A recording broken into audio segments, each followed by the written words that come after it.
Сәлеметсіздер ме, құрметті менің алтын оқырмандарым. Ардақтың тігін шеберханасына қош келдіңіздер. Бүгін сіздермен осындай әдемі, бірден көзге түсетін құрақ құрайтын боламыз. Құрағымызды бастамас бұрын менің арнама тіркеліп, лайк басып, комментарий жазуды ұмытпаңыздар. Ол үшін бізге көлемі 6,5 болатын қызыл матамыздан 2 штук, ақ матамыздан 2 штук, қара матамыздан 12 штук қажет. Сонымен қоса көлемі 6,5-да 16,5 болатын қызыл матамыздан 2 штук, ақ матамыздан 2 штук қажет. Көлемі 6,5-да 11,5 болатын қызыл матамыздан 4 штук, ақ матамыздан 4 штук қажет. Сонымен қоса ені 6,5 см болатын қара лента қажет. Ең алдымен қара лентамызды және де 6,5-да 6,5 болатын ақ және қызыл матамызды алып қоя тұрамыз. Және де көлемі 11,5-да 6,5 болатын 2 ақ матамызды және 2 қызыл матамызды алып қоямыз. Және де қара матамыздан 4 штугын алып қоятын боламыз.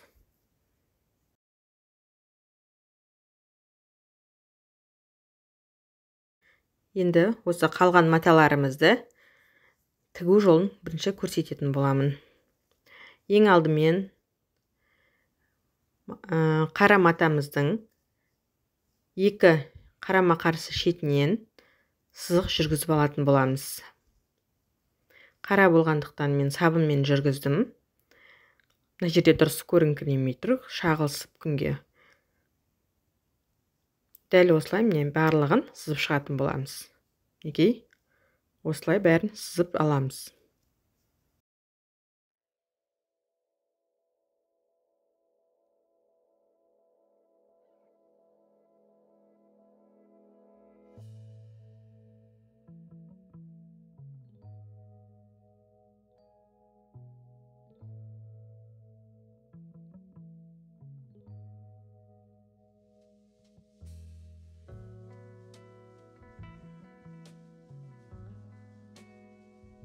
Ендігі кезекте маталарымызды жайып аламыз. Ақ, қызыл, үлкен және кішісін барлығын жайып аламыз. Осының үстіне қара матамызды орналастыратын боламыз. Орналастыру жолын сіздерге асықпай көрсететін боламын. Мұқият қарап отырыңыздар. Енді осы маталарымыздың үстіне 4 бұрыштарымызды орналастырамыз.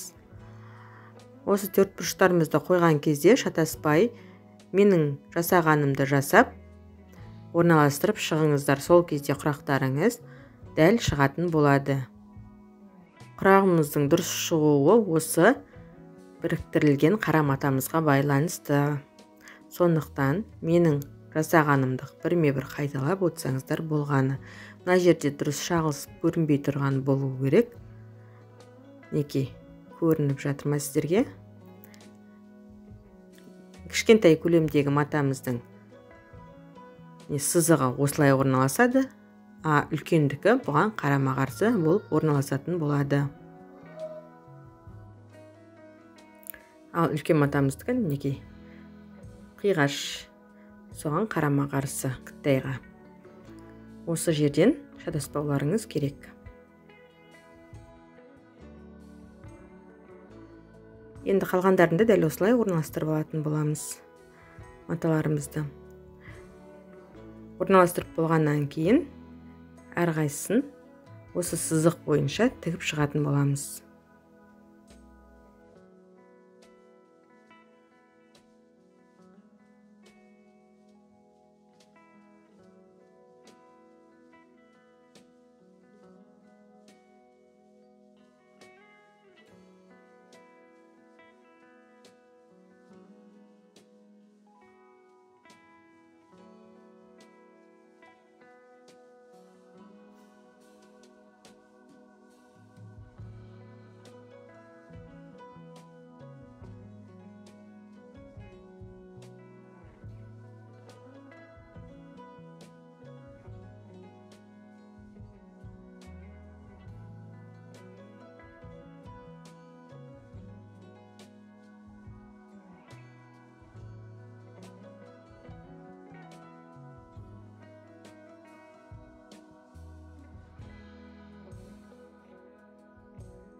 Мінекей тігіп алдық. Тігіп алғаннан кейін артық матамызды қиып алып тастаймыз. Сол кезде мінекей осындай болып шығатын болады.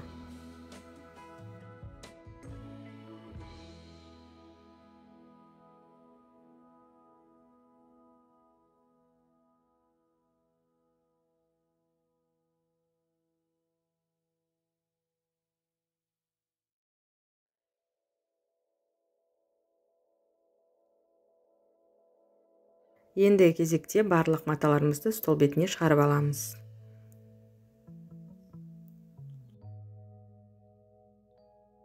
Ендігі кезекте құрақ блоктарын бір-біріне біріктіріп бастайтын боламыз. Ол үшін көлемі 6,5 болатын қызыл және ақ маталарымызды орналастырамыз, жаямыз. Осының үстіне қара матамызды беттестіретін боламыз. Және де бір жанынан тігіп шығамыз барлығының.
Мінекей тігіп алдық. Осы есе міне осылай болып шықты.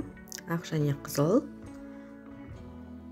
Енді осы қызыл және ақ біріктірілген матамыздың жанына қызылға қызыл, аққа ақты орналастырып тігеміз. Дәл бейнедегідей. Мінекей осылай қызылымызды бір-біріне беттестіреміз.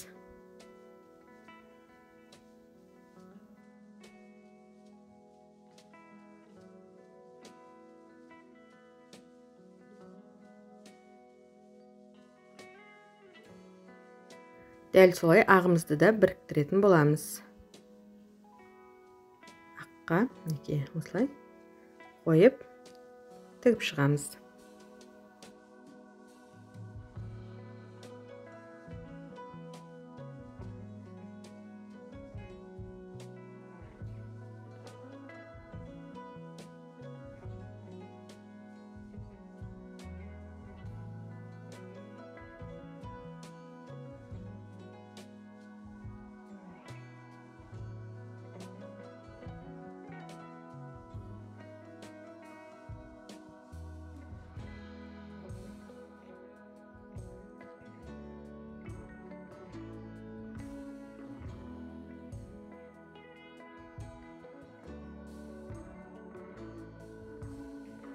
Ендігі кезекте осы құрақ блоктарына аққа қызылды, қызылға ақты тігіп шығамыз. Тігу реті мінекей. Аққа міне қызыл, аққа қарама-қарсы қызылды орналастырамыз. Және қызылға ақты орналастыратын боламыз. Дәл осылай екеуінде қойып тігетін боламыз.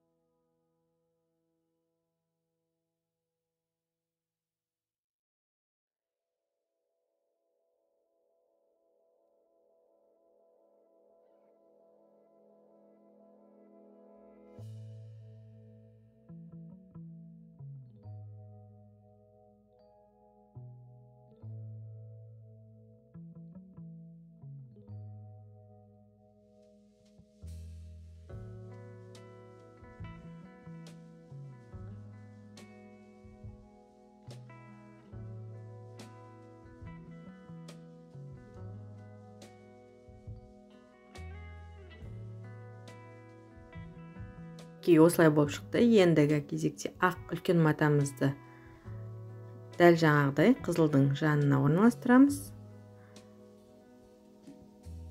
Ал қызыл матамызды ақ матаның жанына орналастырамыз. Мінекей, дәл осылай орналастырамыз. Сол кезде бір қараған кезде гүлге ұқсап шығып келе жатыр, байқасаңыздар.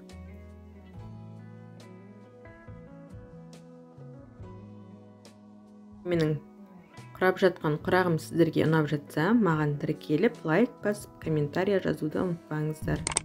Және де комментарияға қандай да құрақ түрін көргілеріңіз келеді, соны жаза кетіңіздер.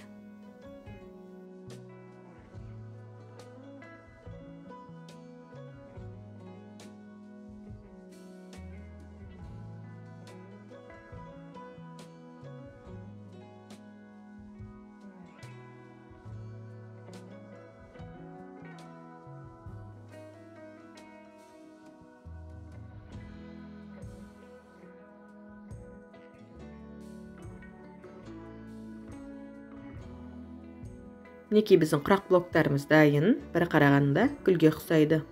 Енді осы құрақ блоктарын бір-біріне қарама-қарсы қойып шығамыз. Аққа ақты, қызылға қызылды қарама-қарсы қойып, ортасын тігіп шығатын боламыз.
Енді құрағымыз мінекей дайын болып келе жатыр. Осыны толықтыру үшін жан жағына 6,5 сантиметрлік лентамызды тігіп шығатын боламыз.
Құрағымызды тігіп болғаннан кейін міндетті түрде өтекпен тігістерін бастырып шығатын боламыз.